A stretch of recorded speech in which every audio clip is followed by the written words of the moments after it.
Meeting is now streaming live on YouTube. Do you want me to record as well, by the way? Sure. Actually, if we're going live on YouTube, we don't need to fucking record. I mean, I know you are, but. Okay, there we go. We are live. We are.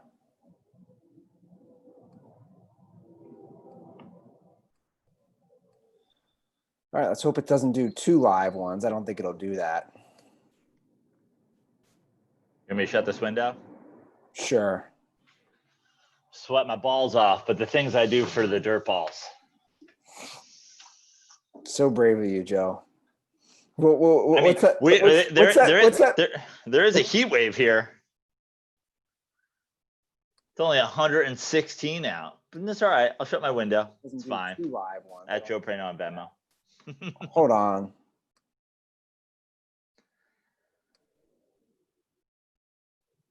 We have Prano? Yes, sir. Do we have 2 live ones going? What is going on here? Hold on a second. You know, if they time me out and then they create another live one, which I'm. Who cares? 2 channels, 2 people live. Let's go.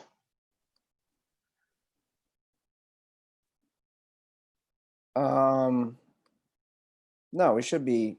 I can't imagine that YouTube allows you to be live in 2 different versions on your channel at the same time. We're good. Let's go. Okay. All right, let's do it. All right. Dirty Sports 2021 NFL preview live in 5, 4, 3. Welcome to the Dirty Sports Podcast. I'm your host, Andy Ruther, coming to you live from Cincinnati, Ohio, with my co-host live from undisclosed Los Angeles location, Joey, no Joe Prano. Hello, Andrew. I saw the look of fear in your eyes right there. Yeah, it's fine. Like at some point, the neighborhood will come out. I'm actually not super worried about it, but Good. You know, there are many people in my life, girlfriends, mothers, managers, mostly women, who are concerned that, you know, people sending me death threats should be cause for concern. And what I've said is the people who are going to kill you, they don't threaten you first. They just kill you. The people who threaten you, they're little trembly, you know, wimps that sit at home polishing the gun that they'll never use. That person left a scathing iTunes review for you, by the way. Oh, no. Oh, no. You turned into Alex from Kentucky. A 1-star review. Oh, no. What I found the review funny was that he didn't address you. So he spent the day giving 1-star reviews to our podcast, the NBA, Black people in general. It's like, all right, well, when we look at your Yelp page, bro, it doesn't speak highly of you. No, I was more laughing because it acts like you're the only one on the show based on the review, which I thought was kind of funny. Yeah. Like I'm on the show too, bro. Anyway. Hey, give me a bad review. I'm here. Like what? There's 2 people. What are we doing here? But we're here. We got NFL is here official. I can't believe it. I can't believe I'm saying this. It's awesome. I obviously I've had a lot going on. So like my mindset, you're gonna have to be give me a sports analogy. If someone, you know, you're gonna have to carry on a lot of this stuff, Joe. I'll be honest. I'm LeBron James. You're every single one of his Cavaliers teammates in his NBA history. I'm Daniel Gibson. I'm Boobie Gibson. Like that's how I feel right now with my sports knowledge. I feel like I'm Andy Varejao coming to you live from Cincinnati, Ohio. Yeah. So I, you know, obviously I've still paid attention and I still read the press and the dailies, as they call. Is that what they call them? No, not really. I don't think the dailies. The dailies dailies just make are that like up? Yeah. Dailies are, you know, in Hollywood, it's like watching your takes. Yeah. I'm watching the dailies. Do you think sports is ever going to go to the area where Hollywood is now, where they're going to require a certain amount of different races to play sports to make it equal and fair? I certainly hope so. White man with a mustache in the WNBA coming off a knee injury, the comeback story. I can't wait for what's the guy? Was it Bob Lee? Who He retired. Or who's the other guy that does all the sad Chris Connolly? Chris Connolly does some. Is it Shapp? Is Jeremy Shapp who does like she overcame cancer. Yeah, Shapp does it. Yeah. He does it a lot. If for Jeremy Shapp to do a report on you, all you have to do is have cancer and then do anything athletic. Yeah. Tim Henderson of Shoot, Missouri. He had cancer and then he mowed the lawn. Yeah, that's got to be boring if you're his role. Like, you're doing the same sad story over. Like, you think he'd be frustrated with that, right? Yeah. I think he's stoked that he never leaves his home and they just send him scripts and he reads it into probably the same equipment that we use to do our podcast, and then he gets paid. Yeah, not a bad gig. No, not a bad gig at all. Well, the season is here, and there will be. Update me, Joe. There will be some fans, right? I believe the number I saw was 6 teams will have fans. But I'm saying Arrowhead will have fans tonight, correct? Arrowhead will have 15,000 fans. Okay. Something like that. No tailgating.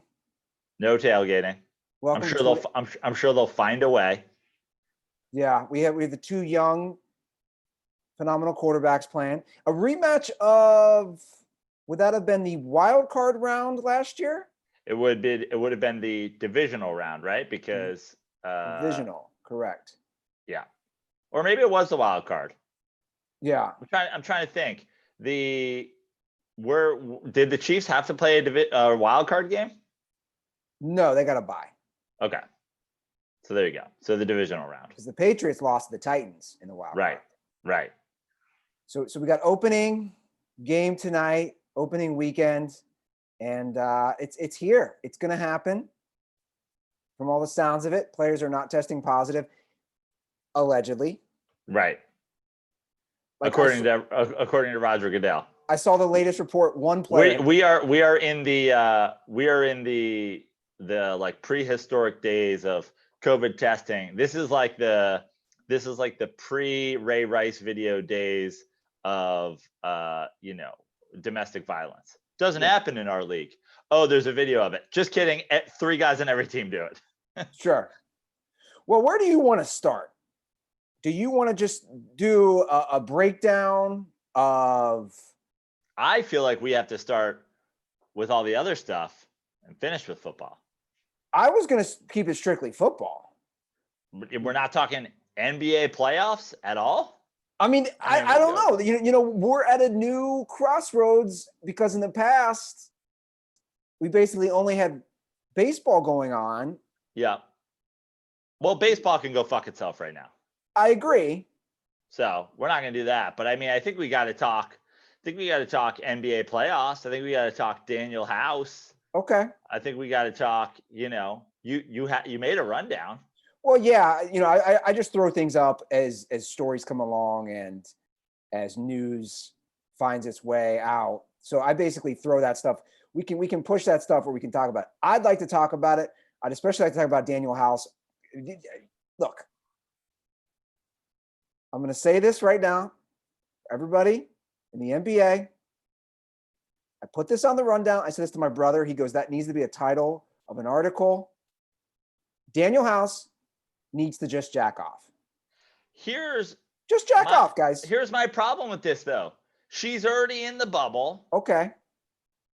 He can't be single and like pick up a lady in his circumstances. Like, she's already in the bubble. She's already cleared. She's apparently a COVID tester. She is. So he ain't getting COVID. In fact, she could test him pre and post, coitus if she wanted. Like, I don't understand the problem with this. I totally understand the problem of bringing an outsider of any kind in. But, you know, all these guys have their wives, their girlfriends, their best friends, their agents. Michael Porter Sr. is there to see Michael Porter Jr. So Danuel House can't have somebody that was cleared to be inside the bubble come into his room. Look, I agree, but my mindset is like, guys, I've done it. You can do it. You need that release. Just jack off. But also, some guys have to do the just jack off thing, the Andy Ruther Nike campaign, the just jack off. And other guys can like have sex with their girlfriends, their wives, their baby mamas. And Danuel House, some guy who's just like, you know, not tied down. He's just got to be celibate for the bubble. Yeah.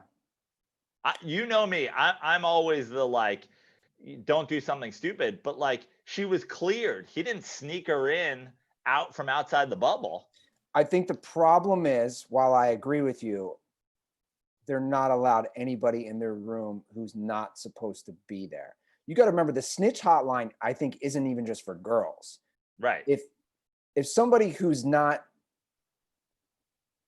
registered to be in your room can't be there, and that's where this problem. I think it's stupid. I think the bubble is the bubble. The bubble is the biodome. Anything that happens inside the biodome and is cleared and has been sprayed down and is hosed, is COVID-free, should be fair game. Yeah.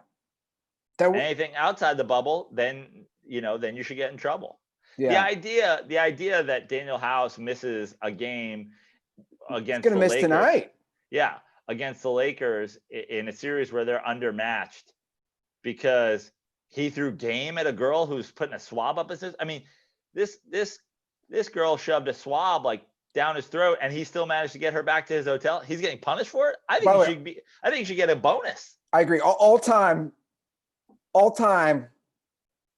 move. Yeah. I mean, I'm thinking about myself some of the times of girls I've hooked up with. I mean, that's up there. I mean, also that's on the NBA.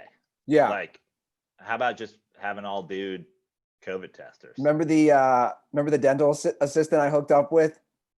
Yeah. The lunatic one. She was cleaning my. She was cleaning. That means you have good teeth. Well, she was cleaning my teeth and literally asked me for my number. Highly unprofessional. She's like, "Can I get your phone number?" Also, spit. Yeah, and I'm like, "That's what I'm gonna be telling you later." Oh no, Andy. Canceled. You're right. I wouldn't say spit. That's the quiet canceled. I wouldn't say. Don't even. Just don't even finish it, Andy. We all know where this joke goes. Don't even do it. But yeah, a girl who's shoving a stick up your nose and you have enough game to get her back to your room. Yeah. I'd say strong move. Yeah. Very strong. Well, they lost. Obviously, it was another good performance by the Lakers. Big two in the second half is what they needed. They're up 2-1. Game. LeBron James dominated that game. Dominated. 29 at halftime. Yeah, it was blocks, the monster blocks. Yeah, the monster blocks. I got to say, I know we've done the whole thing, but a million times on the show. But I was watching that game, and I was like, "Look, I get that MJ, dominated throughout the end of his career until he walked away. But the thing that to me makes LeBron James different from anybody I've ever seen in the history of the game. I don't remember anybody, literally anybody, at 35 years old with 17 years of NBA miles on his tires, being 2 feet above the rim on lobs, having just monster chase down blocks. The guy is still elevating. I mean, Anthony Davis said the fountain of youth. Look, Pizza Star always says there's no Santa Claus, So the day we find out that this is all because LeBron James was on some super drug is going to break my heart. But until that happens, LeBron James is doing something athletically I have never seen anybody in any sport do, which is not just dominate at 35, but still be one of the most physically gifted people on the court at 35, in the league at 35. That's unheard of. Tom Brady dominates at 40 or whatever, but he's not outrunning guys at 40. Yeah. I was personally, I was most impressed with the blocks and Yeah. the force of the blocks. Like that one at the end of the half that he got on Austin Rivers. Yeah. I mean, he just held that ball, the ball against the backboard. He dominated, and they're getting help from Rondo. If Rondo can keep doing what he was doing. No way he makes that many threes again.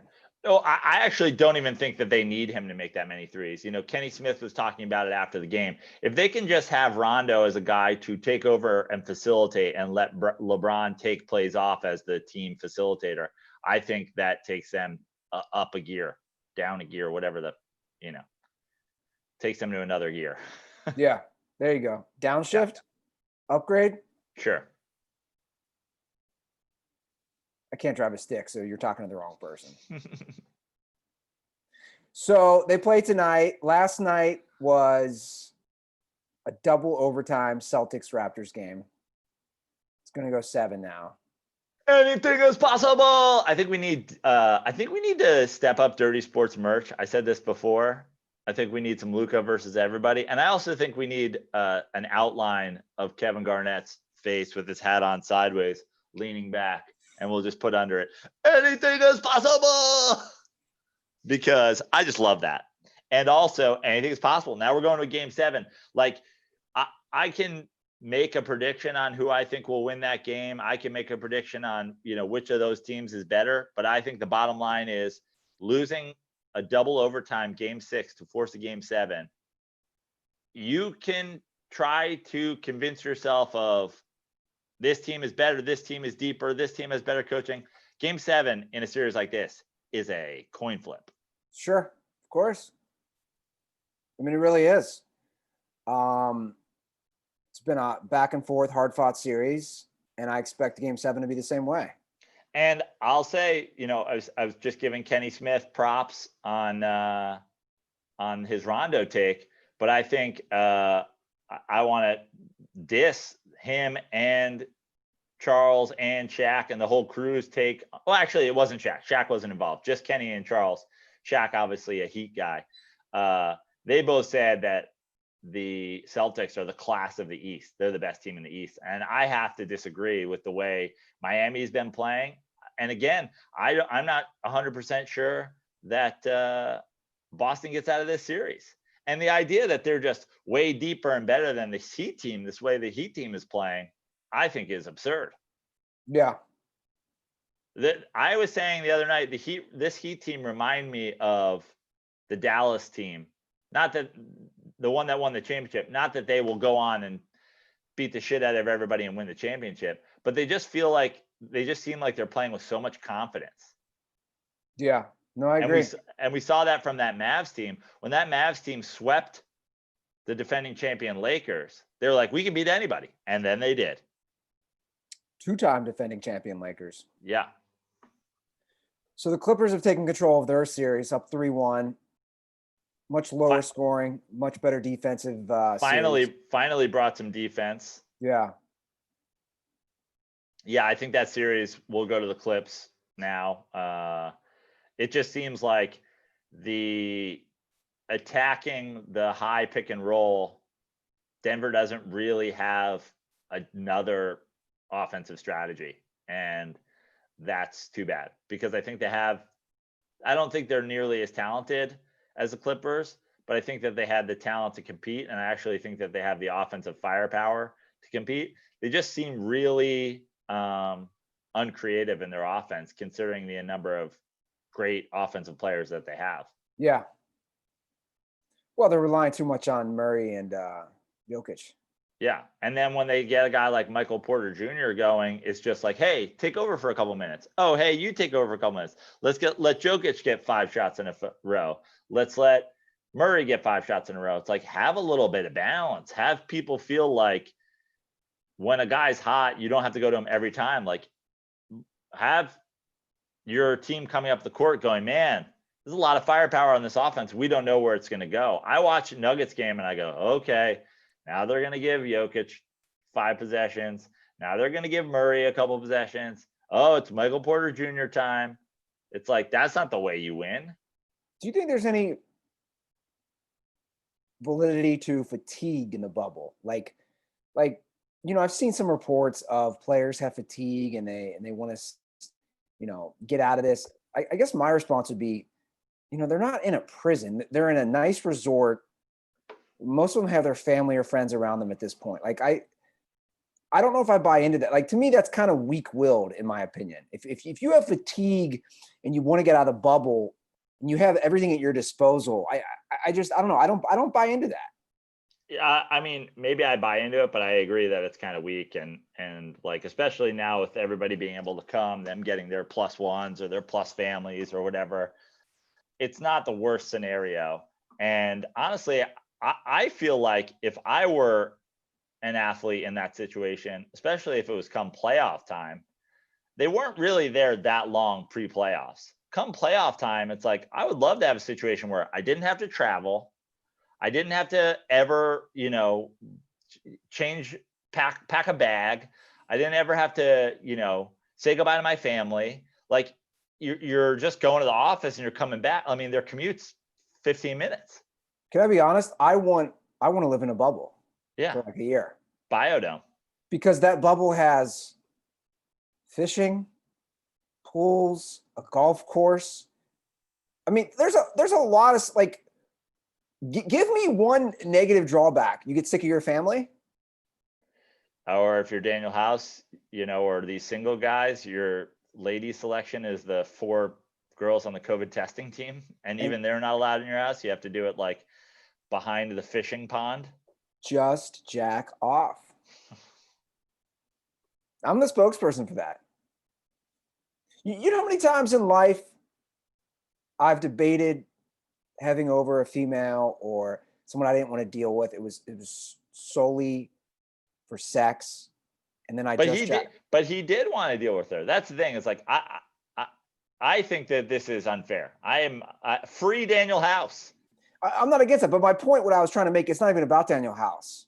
It's then I would jack off and feel so much better and happy that I did not invite said female over. And I could go right back to watching, some documentary on Netflix. I'm just saying, guys, dirtballs, you're going to learn one thing from me this week. Just jack off. Okay. That's definitely the title of a thread in like incel Reddit. Just jack off? Yeah, it's like, don't go shoot up your high school. Just jack off. Yeah, I think I do need to remake the Nike commercial. Yeah. Did you see this report that the ACC all wants a all-inclusive Division I NCAA tournament in 2021? Guess what, Andy? I approve. College basketball sucks. The only thing people care about is March Madness. But how's that going to play out? The NCAA champion every year is determined in a 64-team tournament that comes down to the last 90 seconds of each game, that comes down to the last 8 seconds where some team dribbles around aimlessly and fires a 3-point shot when they only need 2 points to win. It's like, fuck it. Turn it into a giant tournament. Every team from Division I. I don't care. Andy, can you agree that nationwide, worldwide, the interest in the NCAA basketball tournament is infinitely, exponentially, uncalculably more? It's like people have more interest in that than they do in the college basketball regular season? Yeah, of course. I would say that the interest that, 95% of American red-blooded sports fans tune into some aspect of March Madness, and 8% of fans tune into some regular season college basketball game. Yeah. Turn it into a whole tournament. You know what we need to cover, speaking of interest, off topic a little. My brother is so worked up. He was begging to come onto the show before the Kentucky Derby. Yeah. My brother Brad, Okay. he is all worked up. He called me today. He goes, "You covering the Derby?" He goes, "It was the most. I guess it was the most watched event since the Super Bowl, sports wise." I didn't see it. According to my brother, it was. Okay. So who knows? But I didn't see it as well. And he's like, when am I? I'm like, dude, the thought of you coming on the show as the Dirty Sports horse racing correspondent is hilarious. I love the Kentucky Derby. I make the Kentucky Derby a thing almost every year. I still have my hand-dipped Maker's Mark bottle from my visit to the Kentucky Derby right here. I completely forgot about it. It's like, if it's not the first Saturday in May, is it even the Kentucky Derby? And it's too bad that I forgot about it entirely, because my friend's horse won. Really? And had I known that it was happening, I certainly would have bet on my friend's horse. So I just left money on the table. Yeah, and there was no fans as well. It's a multi-owner horse, but one of the ownership groups, Starlight Racing, friend of the show.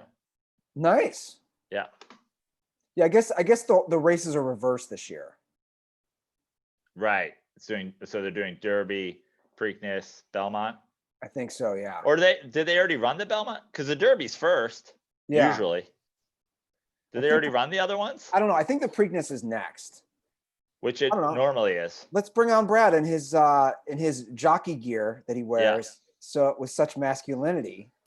Andy, I know you want to get into football. You're itching for it. But how much U.S. Open tennis are you watching? None. None? Okay. Yeah. None. How much are you watching? Oh, well, my girlfriend's a gigantic tennis fan. So watched the Serena match yesterday, another Serena match tonight. I'm watching a fair amount, but sort of on in the background. So what do you want to discuss, Joe, about the U.S. Open? No, I just wanted to see how much you were watching. Oh, I have not watched is it games that they play individually? They play games. Match? They play They play points. They play games. They play sets. They play matches. I haven't watched that in years. You haven't watched a single point. Although I will say this, the quality of life, suburban life, is getting to me. I've already started looking at swim and tennis clubs possibly for next summer. And my buddy was like, "Yo, dude, you're a single dude." I go, "I'll get a family membership. I got a bunch of nephews and nieces." Yeah, you're just basically going full Fletch. If you join a swim and tennis club, can you legally change your name to Underhill? Oh, I have to. I'll tell you what, the prices have really gone up. Just so you can say, put it on the Underhill tab. Yeah, prices have gone up a lot since my family belonged to a swim and tennis club as kids. Did you see? Speaking of swim and tennis clubs and country clubs in general, did you see that Danny Noonan from Caddyshack will be caddying the practice rounds of the U.S. Open at Winged Foot? No, I didn't see that. Yeah, it's pretty funny. That's amazing. Yeah. I think he was maybe a Winged Foot caddy growing up. I know he's from the area. Okay. So if he wasn't a Winged Foot caddy, I think he was, though. He was a caddy somewhere nearby. And he said that he would be down to caddy for anybody. And another guy, so the kid who's letting him caddy for him, or the guy who's letting him caddy for him for the practice rounds, his name is Danny, and he used to be a caddy. And he said whenever he would go to caddy somebody, he'd introduce himself. "Hi, my name is Danny." And they go, "You smoke pot, Danny?" You do drugs? You do drugs, Danny? What a great movie. Yeah. Caddyshack is one of those movies that I could watch over and over and over, and I'd still laugh. What's your favorite scene in Caddyshack? That's a good question. Mine's definitely when the girl comes over to Ty Webb's house. I was just going to say. So great. You've got to check here for $30,000. Keep it. Keep it. It's pretty good, though, when the judge catches him banging his granddaughter. Yeah. Like that whole sequence, And then, Rodney Dangerfield is just so amazing. Like when he's driving the boat and like he can't control it, and he just basically ruins the new boat. I mean, it's really tough to choose one, to be honest. And I love when Chevy Chase shows up to Bill Murray's place and he's like, "I love what you're doing with the place," and he's like telling him to grab a seat and stuff. Yeah. I've never seen Caddyshack 2. Ever? Never. I heard it was the worst thing ever. It wasn't great, but there's a couple of Who's in that? Jackie Mason plays the Rodney Dangerfield role. Oh. Dan Aykroyd as the military guy out to get the gopher who is in the food truck. I will refer to you as Mrs. Esterhaus. So Dan Aykroyd's in it? Yeah, I didn't pretty even solid. know that. I didn't know that.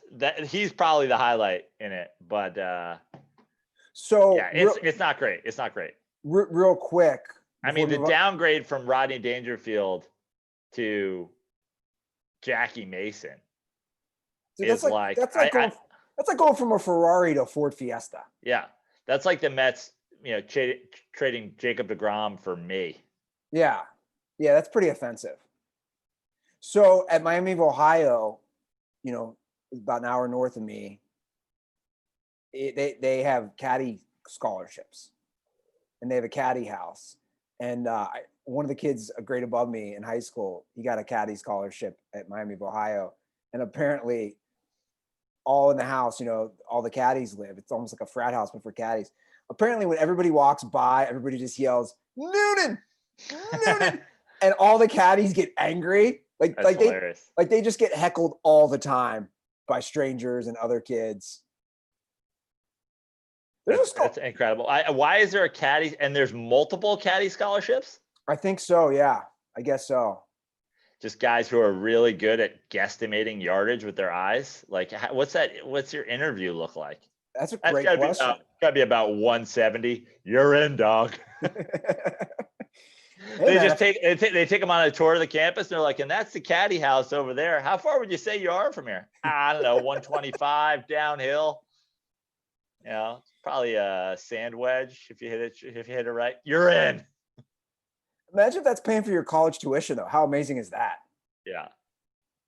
Well, Joe, we're going to get to the NFL preview. Before we do that, I hope and I assume you're going to be drinking. That's right. You beat me to it. A cold Miller Lite tonight for the Texans-Chiefs game, Joe. I see you got the amazing water bottle. What are those things called that they gave us?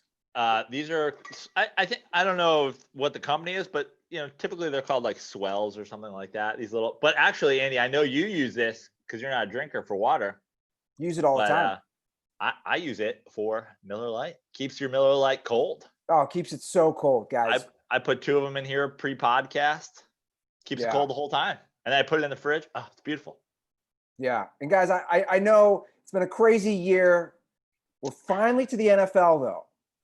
And during this time, I cannot think of a better opportunity to relax with friends and family, whether it's via Zoom or in person, and drink a nice, refreshing Miller Lite. Miller Lite, great taste with only 96 calories and 3.2 carbs. However you and your friends are enjoying Miller time this summer, you can have the original light beer delivered by going to MillerLite.com/dirty sports and find the delivery options near you. Celebrate responsibly. Miller Brewing Company, Milwaukee, Wisconsin. 96 calories and 3.2 carbs per 12 ounces. So there you have it, guys. If you want to have some beer delivered to your house or see the closest stores that carry Miller Lite, just go to MillerLite.com/dirty sports and enjoy opening NFL weekend with some Miller Lite. Andy, I cannot wait. I'm going to get up. I mean, Thursday is one thing. I've got some Miller Lites in the fridge for tonight. But Sunday morning, 10 a.m. start out here on the West Coast. Ooh. I'll probably get up 8:30, make some breakfast, make some coffee, 9 a.m., I'm going to millerlite.com/dirty sports, and I am making sure that a delivery guy hand delivers me all the Miller Lite I'm going to need for football Sunday at 10 a.m. I'm going to say, I want a 9:58 a.m. delivery. I want to receive it. I want to crack it. I want to drink it. Love it. I want to douse myself in football. I want to get lousy with it. Well, here we are, Joe. Let's start it off. The 2020 NFL season is here, and we'll start. Yeah. We'll start in the AFC. I think we normally do that. The AFC East. Normally, you and I would just say, Patriots, division champs, let's move on. Not so fast this year.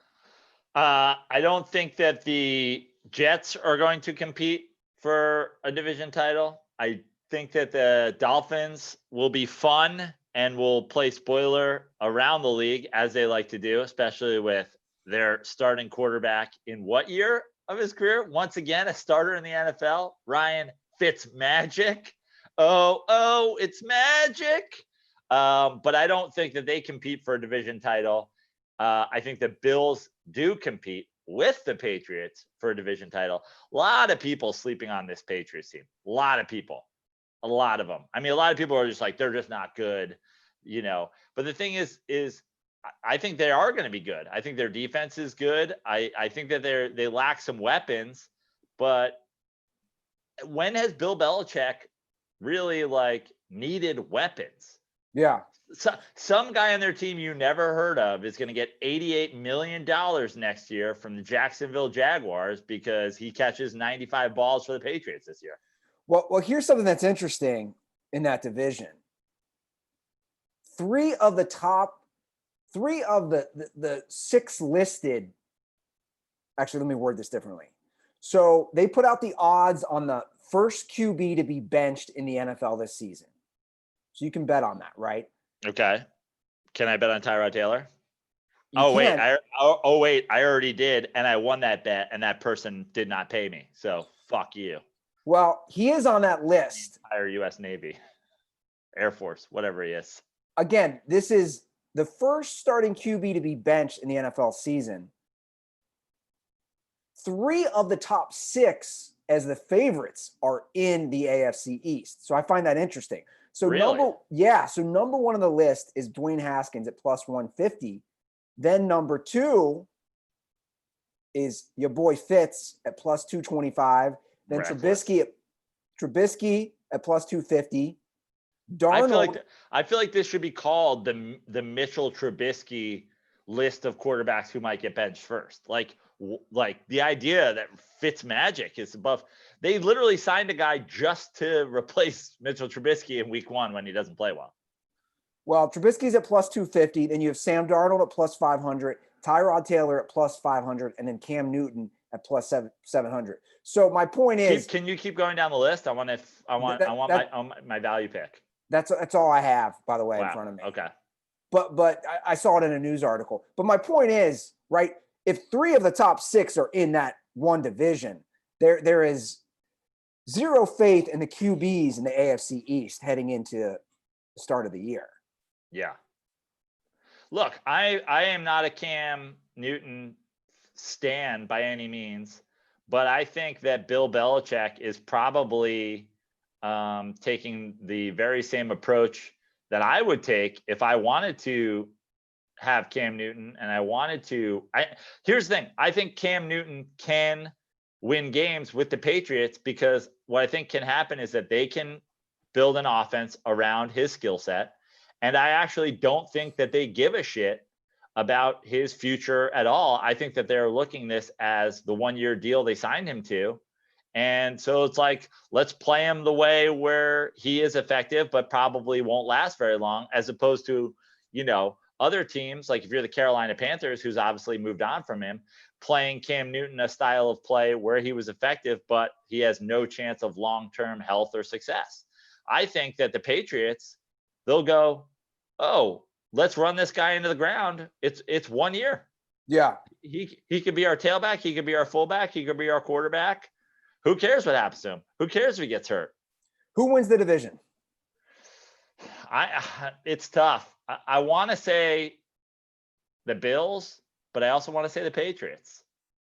So sounds like you have the same thought process as myself. I think it's going to come down to those two.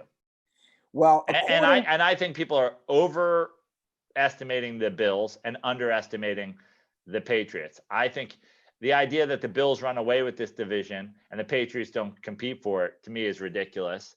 But I think that they're closer than people are making it out to be. And I think it will come down to those two. And I think it will come down to those two in weeks, whatever, 16, 17. But I also think that neither of those teams will be exceptional. And the team that doesn't win the division maybe doesn't make the playoffs. Well, the current Vegas odds would agree with you. Right now, both the Buffalo Bills and the New England Patriots over under is 9. So they have them at the same.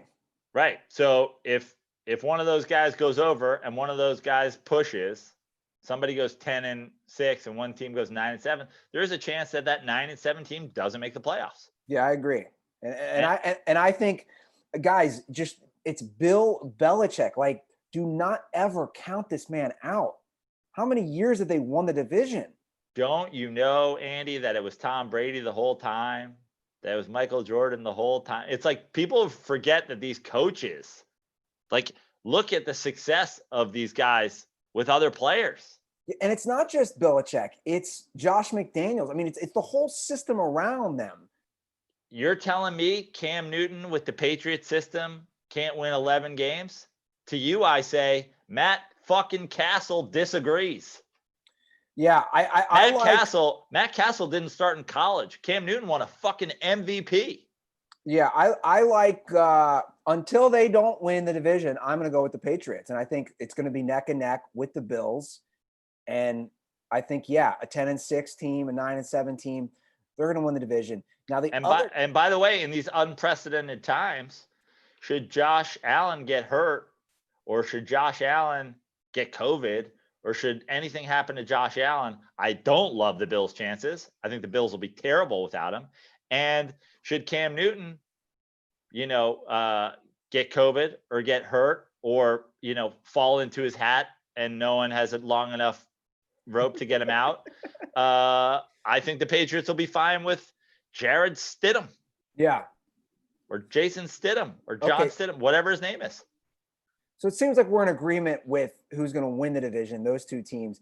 Let's go over the other over-under wins for the rest of the group. We have the New York Jets at over-under 6.5. Over or under, Joe? I went under. I went thumb down. I'm looking at a different screen. I'm going to say under as well. The Miami Dolphins, 6 wins. It's going to be close. I'm going to say push or over. I'm not betting on it, but I'll say push or over. Okay. I think this Dolphins team, I think, is going to get better, and I think is going to be competitive in the near future. And I'm not saying that because of Tua.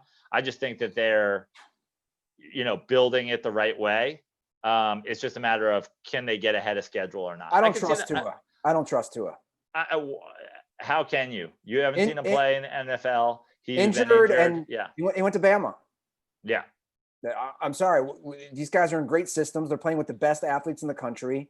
Listen, I will judge Tua when I see him playing an NFL game. Right now, he's apparently maybe not on the roster week 1. Or that was up in the air until very recently. So but I think that the Dolphins are building this team, and I could see them winning 7 games, but I'm not betting on it either way. Yeah. All right, let's just keep moving through the AFC. Next up, we have the AFC North, where the Baltimore Ravens went 14-2 last year, best record in the NFL. And they are also projected to win the most games, tied with the Kansas City Chiefs at 11.5 wins for the projection. I think 12 seems like a reasonable number for them. I mean, they won 14 games last year. I think that I'm sure they lose a couple of more. I think, it's going to be hard to continue to be ahead of the game with that offense. I think that's the kind of offense people catch up with eventually. But the bottom line is, I just don't think the AFC North is that good. I am not the Steelers are going to be good until proven otherwise. Like, well, they weren't last year. They were And, actually well, they were 8-8. They went 9-7, I believe. But dude, they had look who was playing quarterback. Okay, yeah, and Ben Roethlisberger has injury problems the last few years, and the idea that Ben Roethlisberger is going to come back and suddenly they're great again, I just disagree with. I don't. The Browns let me down last year, and I'm not doing the thing where I hop on the Browns train again. I think the Bengals will be better with Burrow. I think he's their future, but I don't think that they're going to be good. I just don't think the AFC North is strong. Yeah. Well, I like mostly what you're saying. The Steelers are 9.5. I'm going to go over. I'm going to say they win 10 games. Okay. The Cleveland Browns are 8.5. I'm going to say under. I think they go 8-8 again. And the Bengals are at 5.5. I'm going to go under as well. I don't think they win 5.5 games. I'll go over for the Ravens. The Steelers are at 9.5. Correct. It's a good number for Vegas because I'm on the fence of between 9 and 10. I'm going to stay away on that, but yeah, I could see them winning 10 games, but I could also see them winning 8 games. And I think the Browns could also be an 8-9 win team. I'm going to go under on the Browns, new coach again. And I'll go over on the Bengals. I think they win some games against the Browns, and I think they win some games against the Steelers, and I think they sneak a couple wins. I'm worried about Burrow. You're worried about him how? Because he went to Cincinnati. Right. You should be worried about him. And as great as he was, Andy, I hate to break it to you. You're going to Cincinnati.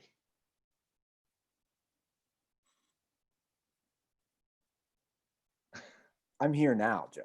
I know. But you've also been drafted by Cincinnati. You're going to spend at least your next full season with Cincinnati. I will.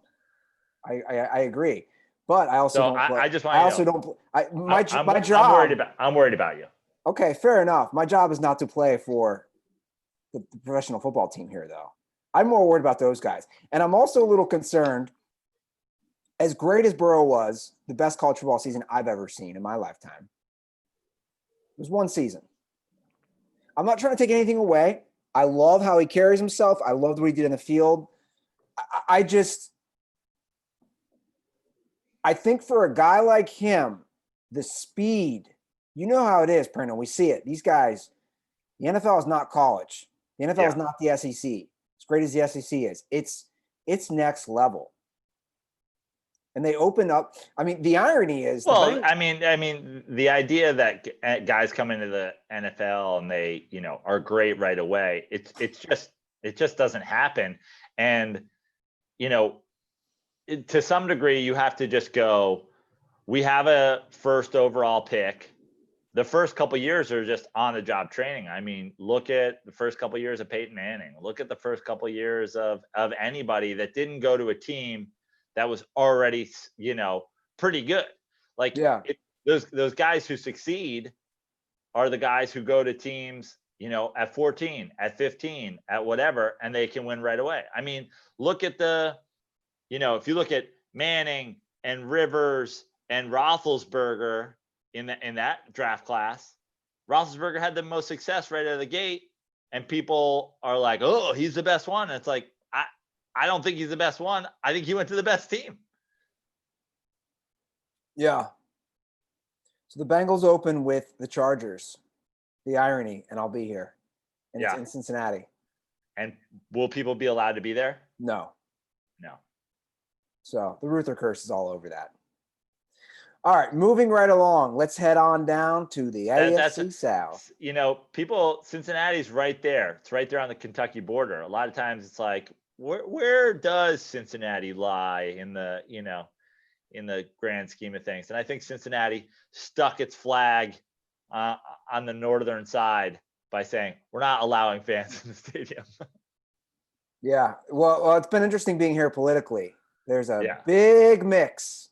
It's not like LA. It's very split, the Biden and Trump signs in people's yards. So I'm sure. It's very mixed, and I'm really looking forward to voting for neither. You need one of these for your yard, Andy? Yeah. I can get you one. Oh, should we get some of these signs on sticks for dirt balls? Should we be selling these? Go on Twitter, go on Instagram, go on Reddit. Let me know if you'd put one of these in your yard. Yeah. Prano 2020. Yeah. Fix your life. All right. AFC South.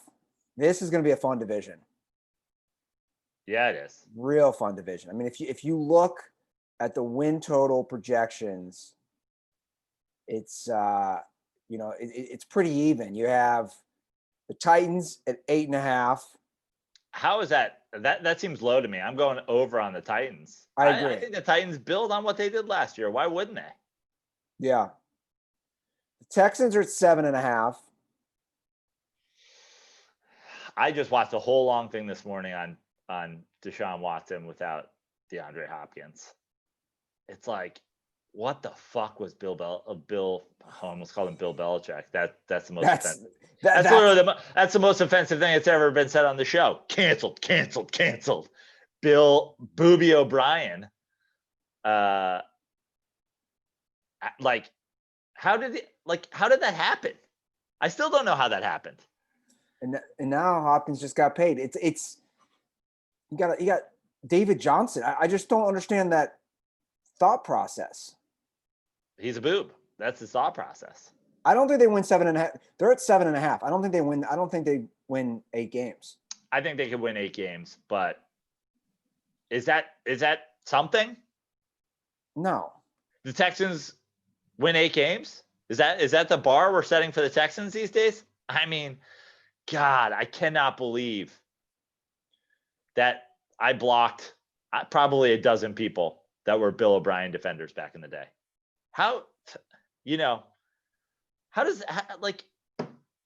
Who's defending Bill O'Brien anymore? Oh, they're out there. People will defend anything. Fandom. The Colts are 9.5 for their over-under.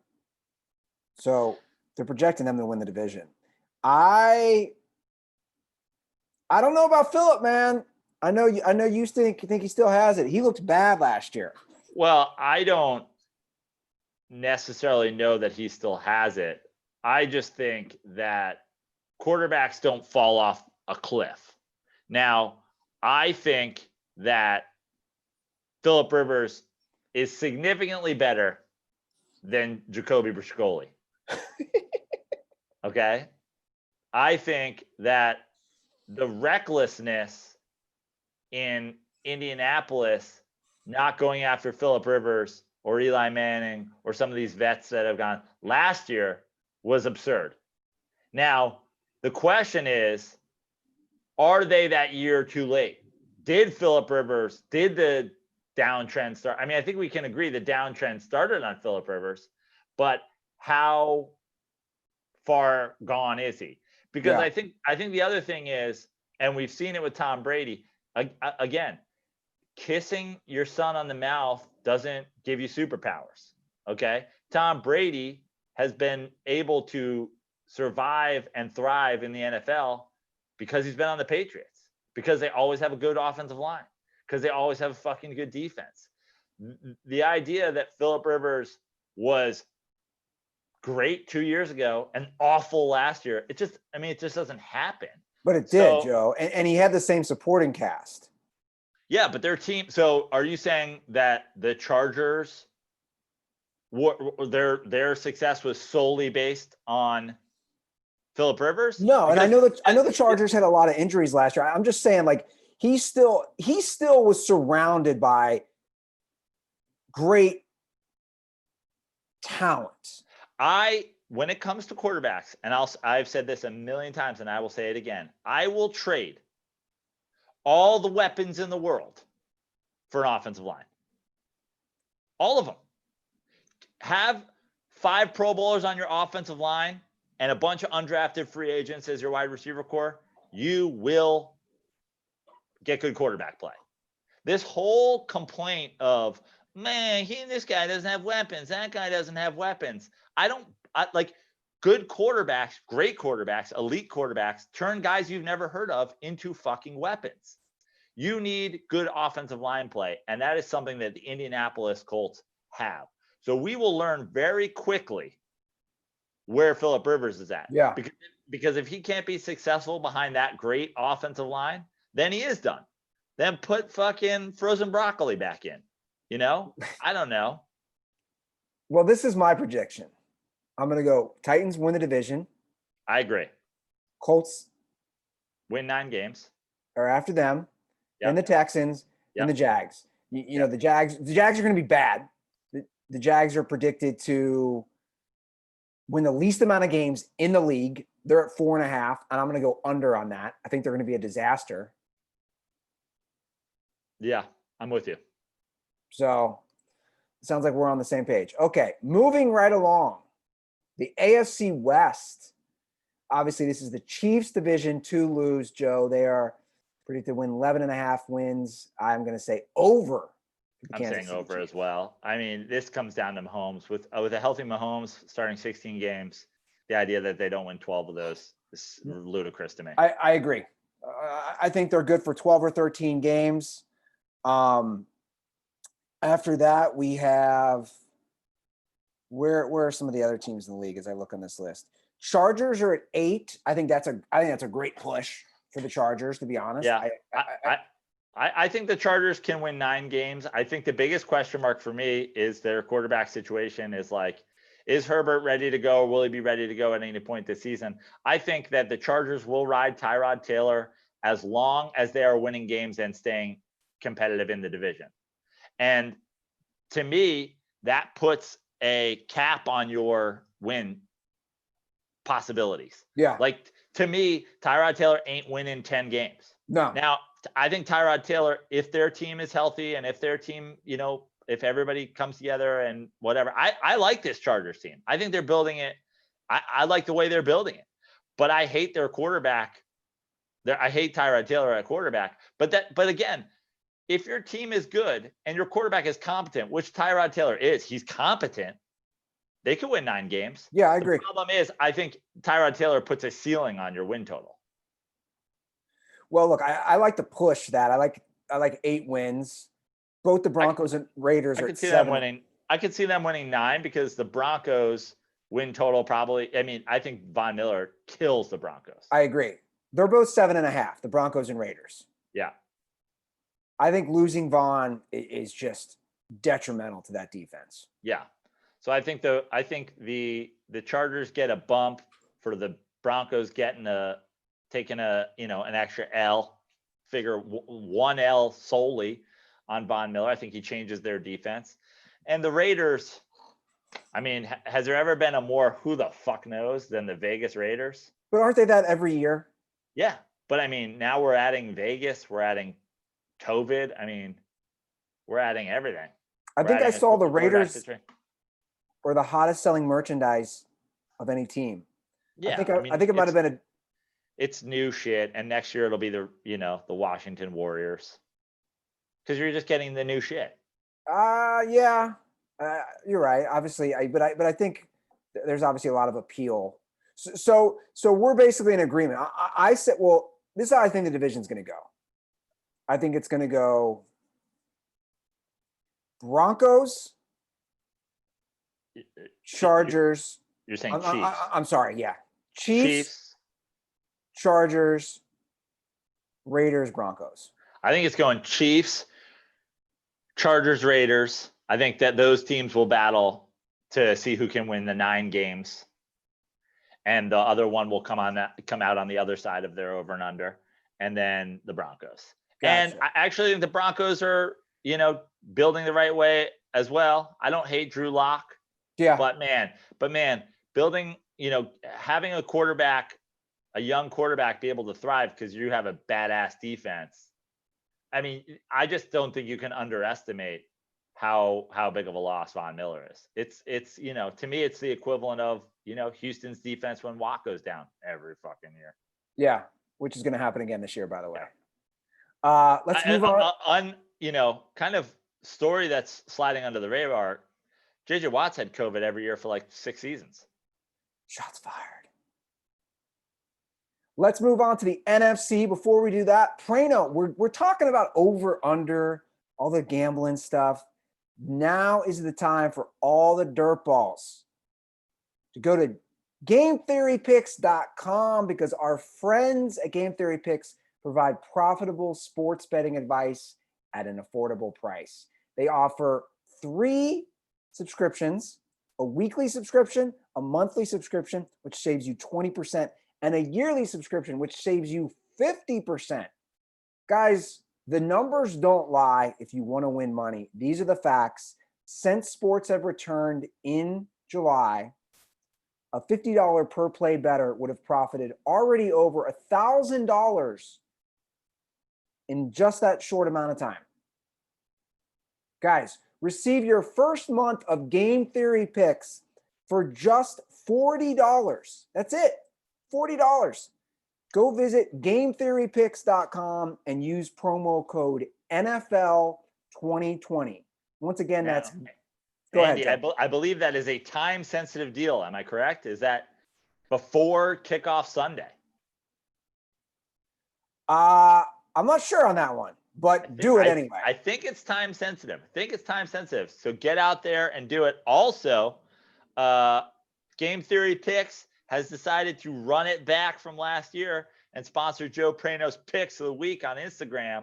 So subscribe to me at Joe Prano on Instagram, and I'm going to be giving some Game Theory / Joe Prano sports, NFL, mostly picks of the week. You know I love to ride that money line. Come on, ride the money train and ride it choo-choo.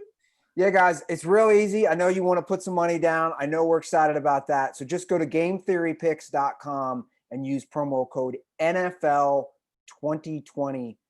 You get that first month for just $40. $40, guys. I mean, think about that number. Unless you're Matty Goldberg and you're making $1.67 parlay bets, like $40 for a month. Yeah, that works out like $1 a day, $1 plus a day, $1.10 a day or something like that. Like the idea that you're throwing $1 onto this a day so that you can get, sports, all sports, but especially football, just getting extra info, getting extra insight, getting their picks. It seems silly to me. Yeah, I agree. Again, if you're like, yeah, I got 49 cents on the 49ers and I got 76 cents on the 76ers. It's a parlay, baby. Maybe don't spend the $40. But if you're betting more than $5 a bet, it's a no-brainer. Yeah, it really is. All right, let's move on to the NFC. We'll start in the East just like we did in the AFC. A lot of hype on the boys this year, the Cowboys. They can't not on this side of the Zoom call. Cowboys projected for 10 wins. That's a lot of hype. Is that a lot of hype? Well, if the highest projection is 11.5, to me it is. Okay. So the Cowboys projected to win 10 games this year. What else do we have in the division? Mike McCarthy. Yeah. Mike McCarthy makes me poop. The Eagles, 9.5 projected wins. And then we start moving way down to your Giants at 6.5 and the Washington football team at 5. Joe Prano, who wins this division? That's a great question. I don't know. I think I'm going to go Cowboys. Might be a pillow fight again. The Eagles won this division last year. They correct? did. They did. Why are what is it about the it's Mike McCarthy? I mean, what has happened in Cowboys land? Well, that's a good question. I think obviously they have tons of weapons. They added why am I forgetting his name? The receiver they drafted. Is it Judy or Yeah. Right. Okay, so they have a new wide receiver. Okay. Cool. That's not selling me. I hate to say it, and I'm not going to say it because I'm going to avoid overselling my Giants because I don't want to jinx them, but I think that the Eagles win the division. They won the division last year and they were not healthy at all. I don't like Mike McCarthy. I think Mike McCarthy is, the originator of, I feel like he is the boob originator. I think he runs the boob coaching camp that Bill O'Brien went to. The boob coaching tree. Yeah. I think that he's better than Jason Garrett? Maybe a little, but this dude couldn't win fucking 10 games with Aaron Rodgers a lot. I'm going to say that it's going to be a pillow fight of a division again. I think the Giants will be better than people think simply because I think you've got a Patriots coaching tree member. I think Joe Judge is sliding under the radar.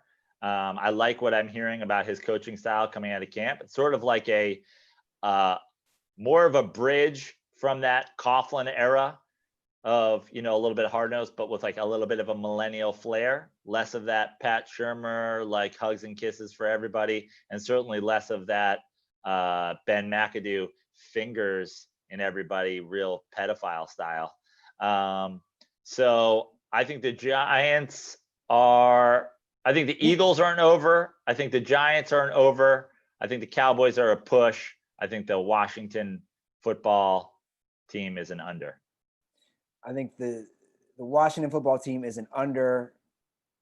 The Giants at 6.5. I'll go under. Thank you. I think the Eagles Thank you. at 9.5 go under. And I think the Cowboys go over. I'm going all unders except for the boys. This is the best thing that ever happened to me. The Andy Ruther curse on the NFC East. We're going to the Super Bowl, baby. Hold on. Give me 1 second. 1 second. I'll be right back.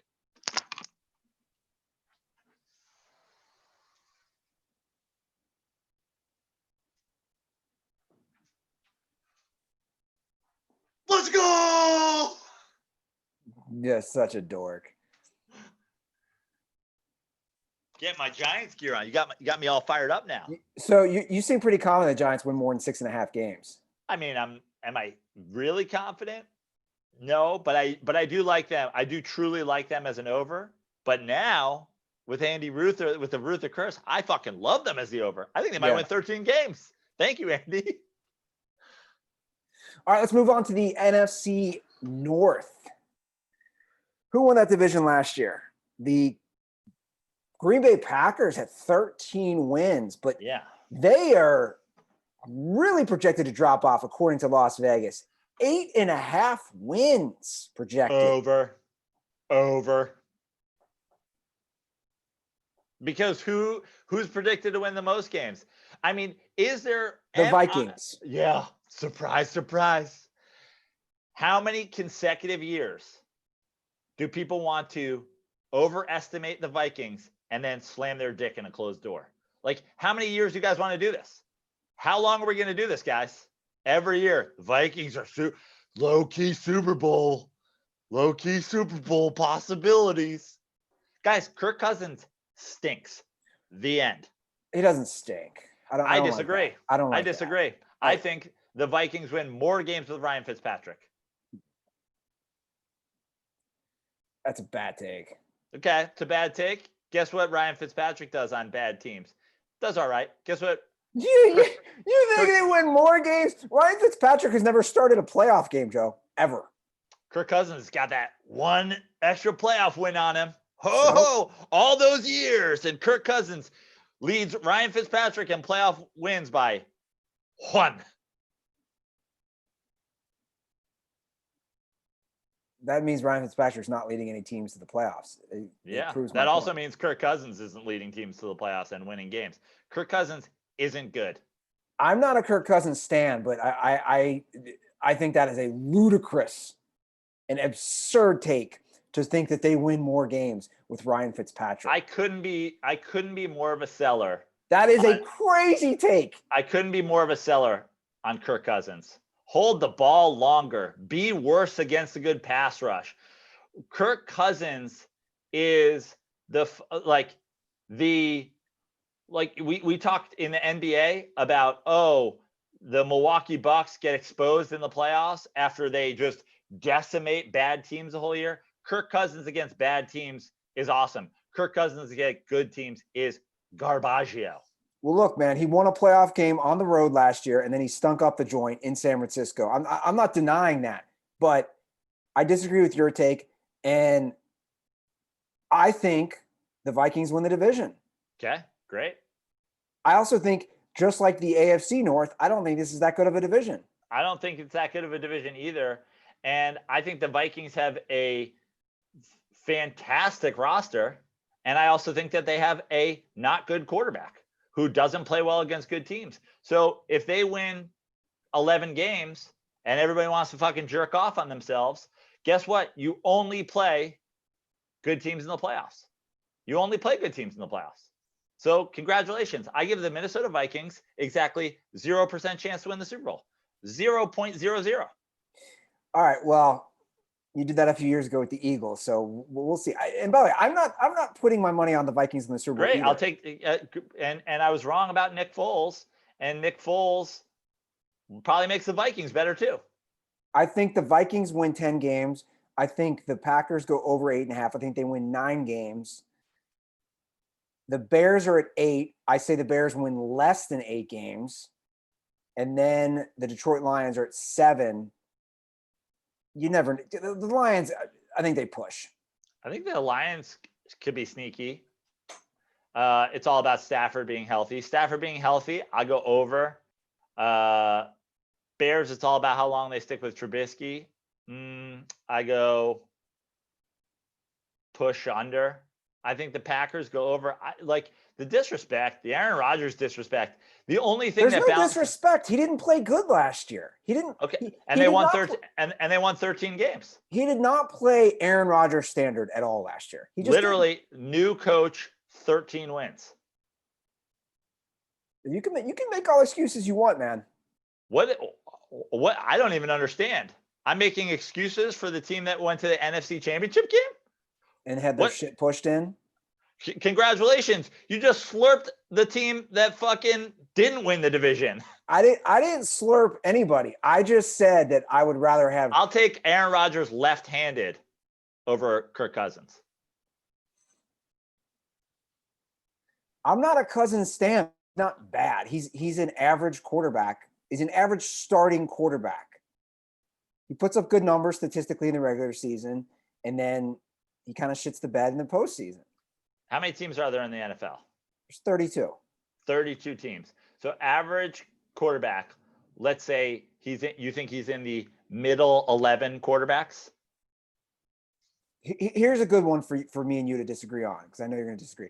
I'd rather have Kirk Cousins than Derek Carr. Yeah, I think we do disagree on that. So like to me, that's kind of where I'm setting the barometer of where I think of Cousins. Yeah. But I think those guys are very similar is my point. Look, Derek Carr, the complaints that John Gruden has about Derek Carr may be valid. Okay. That he plays it safe, that he doesn't want to take shots downfield, that he doesn't whatever. But I just think Derek Carr's upside is higher than Kirk Cousins' upside. Derek Carr got MVP votes. Kirk Cousins won a playoff game. All these years, won a fucking playoff game. Fuck, let's give him a float. Look, I'm definitely not, again, a Cousins stan, and I think no one in the league held the ball for more than 3 seconds except for Kirk Cousins. So you think the Packers win the division? I do.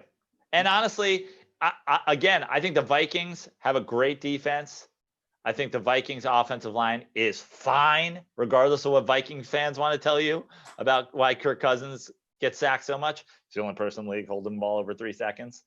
Their running game, especially if Dalvin Cook's healthy, like I'll repeat it again. If you have a good rushing team, you have a good offensive line.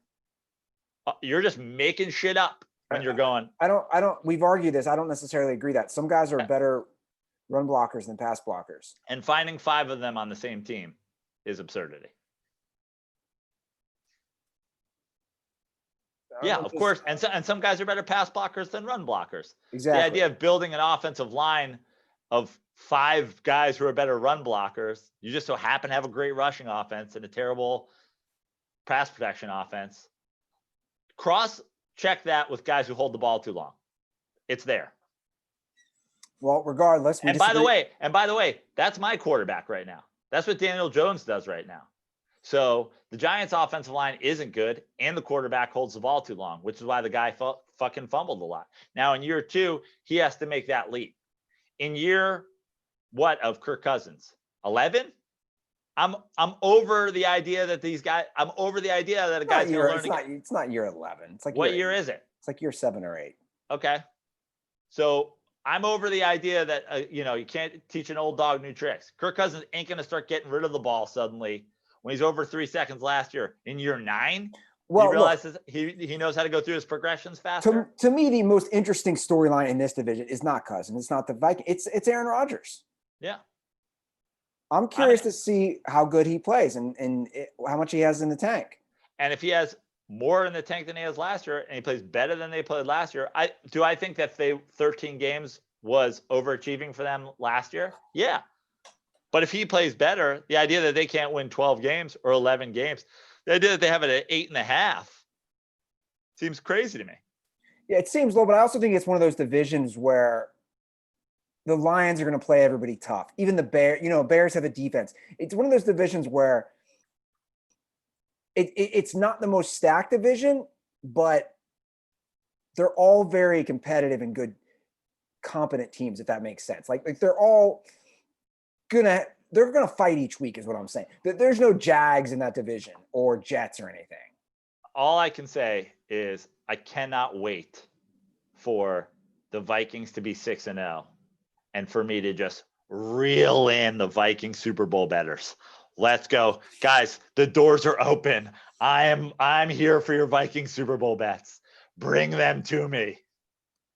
All right, well, let's move to the NFC South. This is another division that I think is very exciting. Obviously, the big move is Brady going to Tampa. But the Saints are projected to win more games. The Saints are projected to win 10.5 is their over-under. The Bucks are 9.5. Who do you like to win this division? The Falcons are 7.5, and the Panthers are all the way down to 5.5. I mean, let's just agree the Panthers aren't going to be good. I just think, they might be improved by having a veteran quarterback, but I just think that division's too strong. Yes. And look, man, when it comes to the Falcons and the Saints, you go back 5 years on this podcast, a different one of these teams burns me every fucking year. I feel like I overestimate the Falcons. I underestimate the Saints, and then it flip-flops. I hate to do it again, but I just think the Falcons will be tougher than their record or than their over-under says. I think the Saints, I think that playoff loss to Kirk Cousins, that's gotta set you back a little bit, right? At what point, you have a Kamara having contract issues. Drew Brees is getting up there in age. The division's getting better. I am not on the the Tampa Bay Bucks are going to the Super Bowl. I just think that's have all the weapons you want. Bruce Arians likes to chuck it downfield. Tom Brady's 42. Their defense is fine, but it's not good.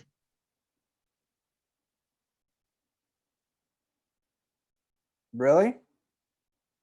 What?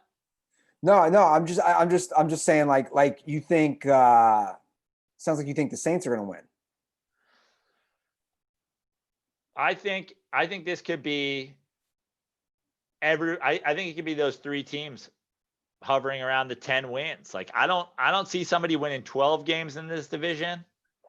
And I like Tampa. Now on the paper, everybody says the Saints have the most talented all-around team in the NFL. Yeah. I'm going Saints, Bucks, Falcons, Panthers. But I can see those top three shifting in any direction. I'm gonna have put my faith in Tom Brady. I'm gonna go Bucks, Saints, Falcons, Panthers. I think they win more than 9.5. The Bucks. I think so do I. I think they win 10 or 11 games, but I don't necessarily think that's enough to get the division. I don't think 10 games wins the division.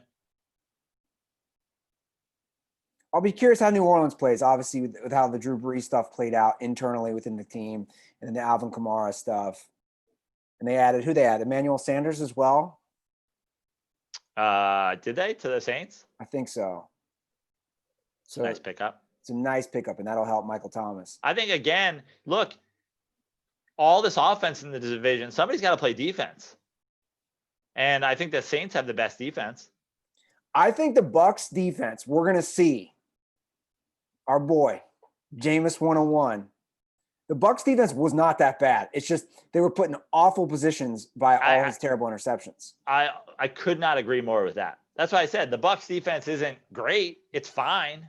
It's not what Jameis made it seem to be, because short field, that's terrible. And the team will rally around that. The team will rally around not having to get the ball inside their own 25 to start every single football game. Literally every single football game. I think the Tampa Bay Bucks defense was happy when that first pick went for a pick six. At least they didn't have to go out there. It wasn't on them. It was on Jameis. Yeah. But okay, serious question. But no, hold on. You gotta take this as a factor. Jameis is now a Saint. I was just going to ask that. How does that affect the Saints locker room?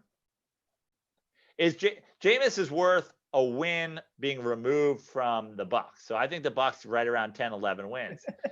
Does he? What were the Saints at last year? How many games did the Saints win last year?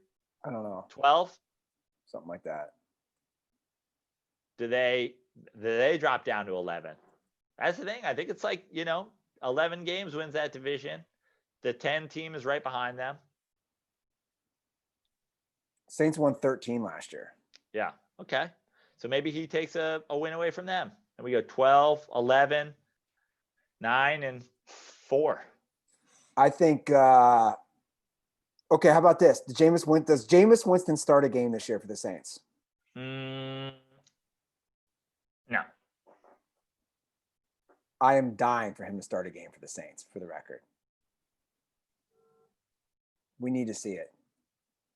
I haven't checked in on our old friend in a while. Jameis 1 of 1? Have you? No, I haven't.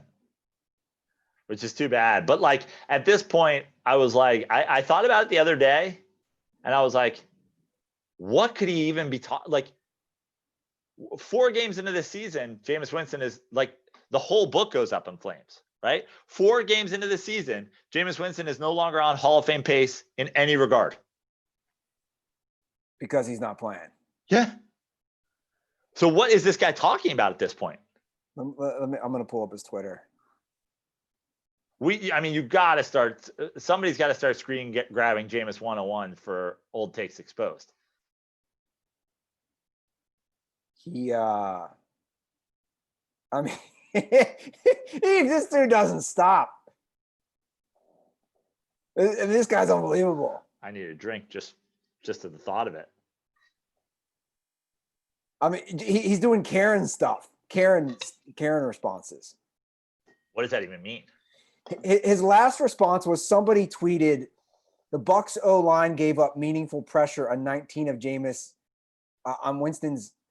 The Bucks O-line gave up meaningful pressure on 19 of Winston's interceptable plays and led the league in first and second down sacks allowed.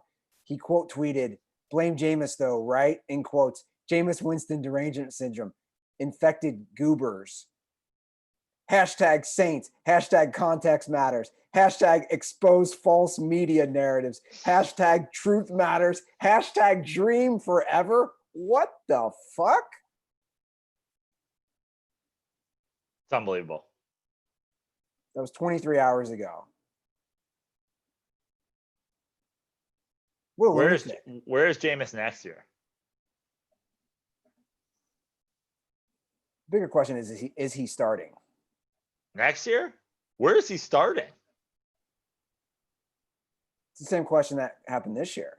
Yeah, and the answer was nowhere. That was the answer.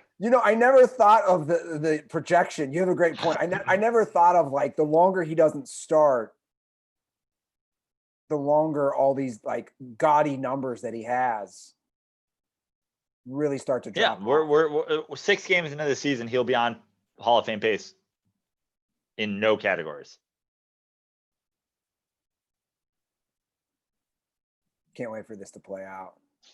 I want him to start. I mean, I don't want injuries, but you want him to start because you're a Tom Brady slurper. You want the Bucs to win that division. No, I don't want anybody to win. I don't really care.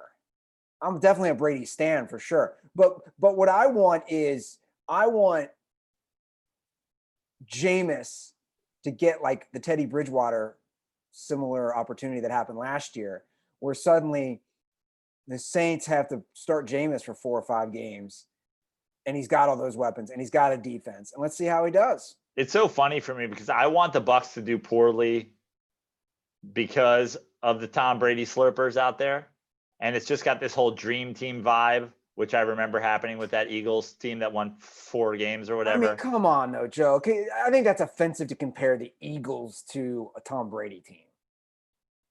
Well, again, look, it's to me, you're going, what is Belichick without Brady? Okay, we've seen it. He won 11 games with Matt Castle. What is Brady without Belichick? Well, we're about to find out. Now, I understand he's older, but I just don't know about the Bruce Arians vibe. Like he's got weapons, but again, it's not about weapons for me. Like Tom Brady's had a lot of Super Bowls where he didn't have weapons. He always had an offensive line. Okay, they got Leonard Fournette. Everybody's bonering out over that. Okay, we'll see. The Jaguars couldn't get anybody for him. They tried to trade him for you, Andy Ruther, and they were like, "We're not interested in giving up Andy Ruther for Leonard Fournette."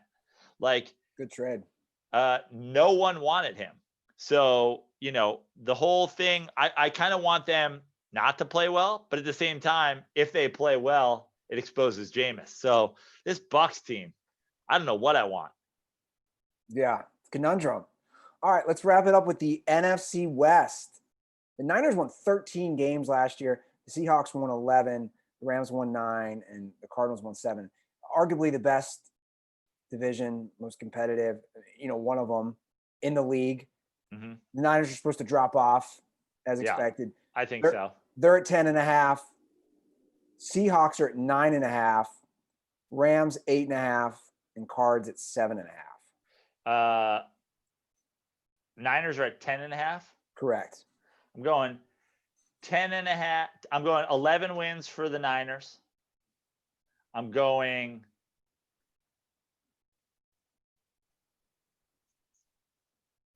10 wins for the Rams. I think the Rams bounce back. I'm going 9 wins for your Seahawks. And I'm going over on the Cardinals. I think the Cardinals are just going to win some games on talent alone, even though they're not ready yet. I think the Seahawks win the division. I see that smirk. I see where you're going with this. I like Russell Wilson a lot. We all know that. I've never hid from that. He's one of my top 3 quarterbacks in the league. I like Pete Carroll a lot as a coach.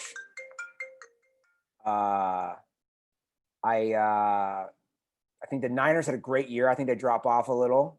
I think both those teams make the playoffs. The Rams, I see right around 9 wins again, and I think the Cards are around 7-8 wins again.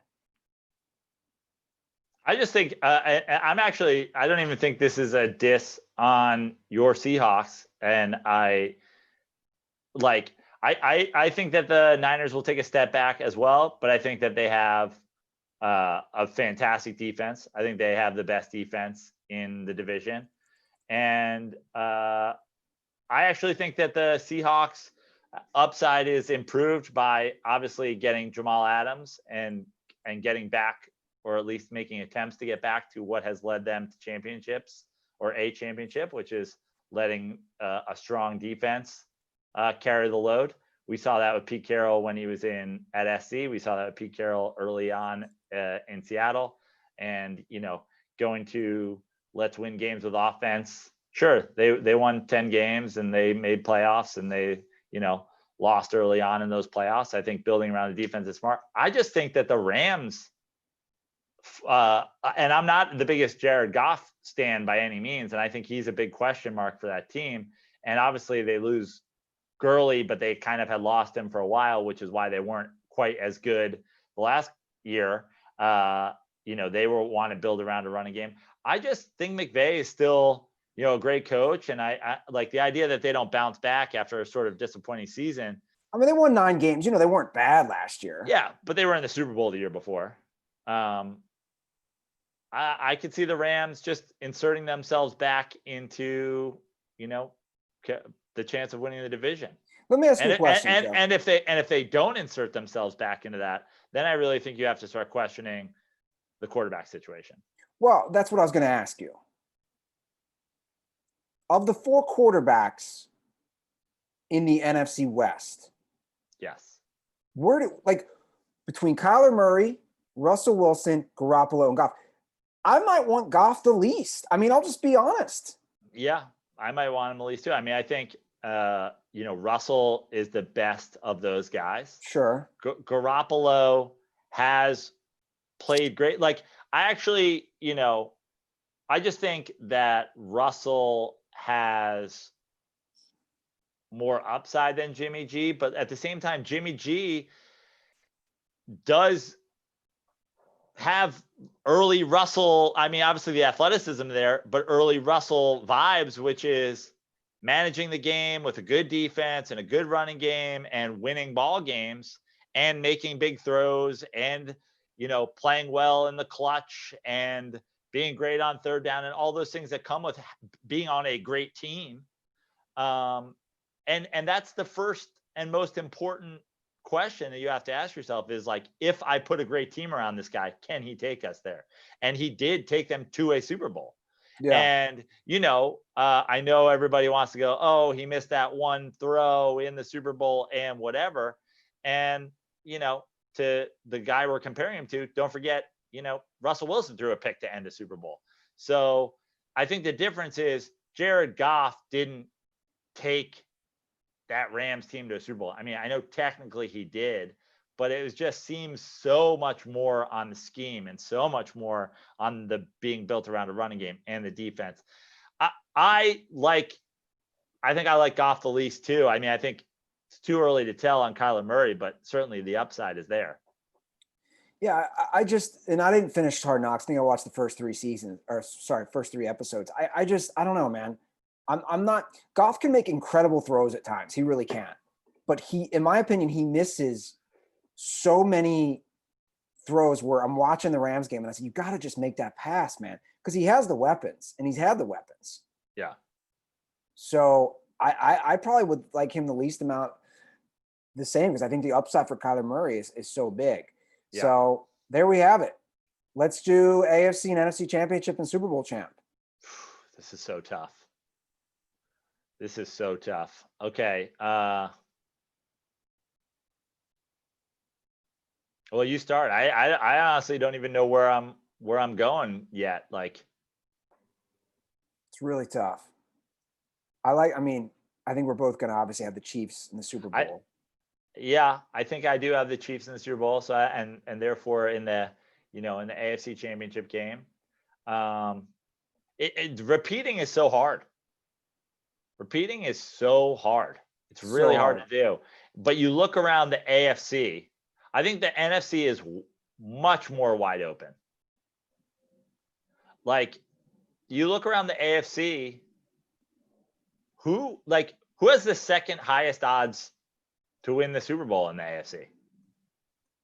Let me look it up. All right, the Ravens? Yeah, it's going to be the Ravens, I assume. All right, it is. So these are the Super Bowl odds right now for the whole league. Chiefs at plus 600, Ravens plus 650, Saints plus 1,000, Niners plus 1,000, Tampa Bay plus 1,200, Cowboys plus 1,400, Seahawks plus 1,600, plus 2,000 the Colts, plus 2,200 Patriots. So it's the Ravens. And then everybody else is NFC until you get all the way down to the Bills at plus 2,500. Well, you got the Patriots above the Bills. Oh, yeah, sorry. Plus 2,200. Plus 2,200. It's wild. Okay.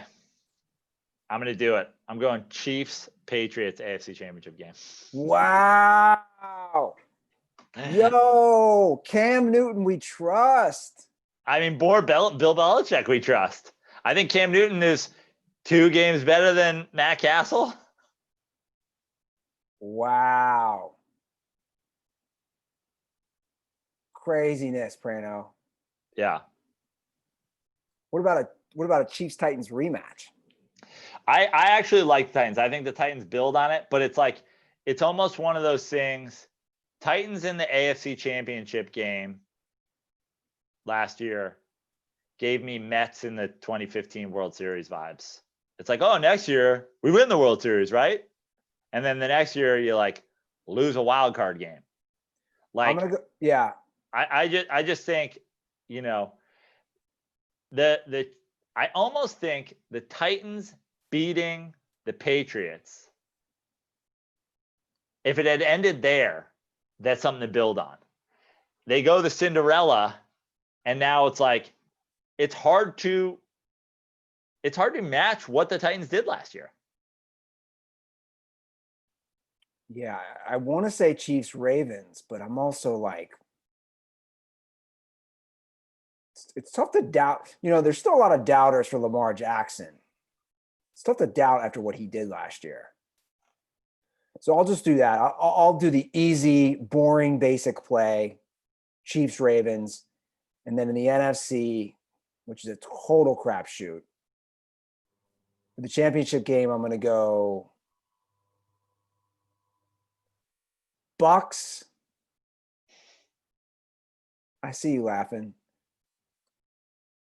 Bucks Seahawks. I'm going to go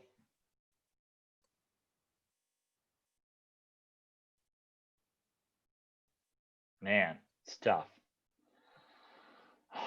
I think the Niners make the NFC Championship game again. I don't know who they play. I don't know who they play. Well, I'll just continue. I'm just going to ride it. You called me out. You said you're a Brady boy. I'm going to ride him. Tom Brady makes the Super Bowl. Brady versus the young phenom, and I think Kansas City repeats. Yeah, I think I got Kansas City in the Super Bowl. Let's go with Kansas City winning it. It's really tough for me. I think the Niners make an NFC Championship game again. I don't think they make the Super Bowl again. The big question for me is which team makes it out? Like, I could see the NFC, like I could see an NFC wild card team making it through. Like, I could see it's tough. I'm going to put the stink on some. I'm going to ruin some team's season because, like, I kind of want to say the Saints, but I don't really believe in the Saints that much. I really, like, I want to say the Packers, which I said last year, but I don't believe in the Packers. Like, I believed in the Packers last year, and they got to the NFC Championship game at 13-3. It's really tough. I don't think it's an NFC East team.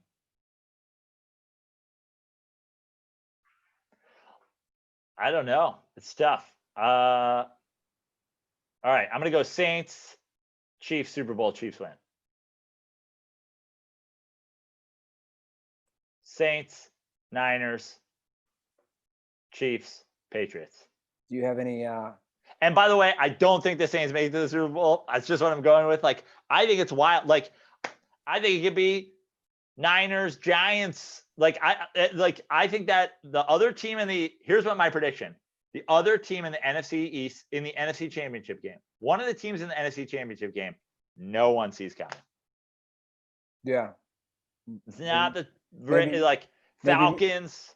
Not Mr. Unlimited and his boys? Mr. Unlimited. The worst part is like how he like oversells it. Mister Unlimited. Limited. The Mr. Unlimited. It's unbelievable. MVP. My question is at this point,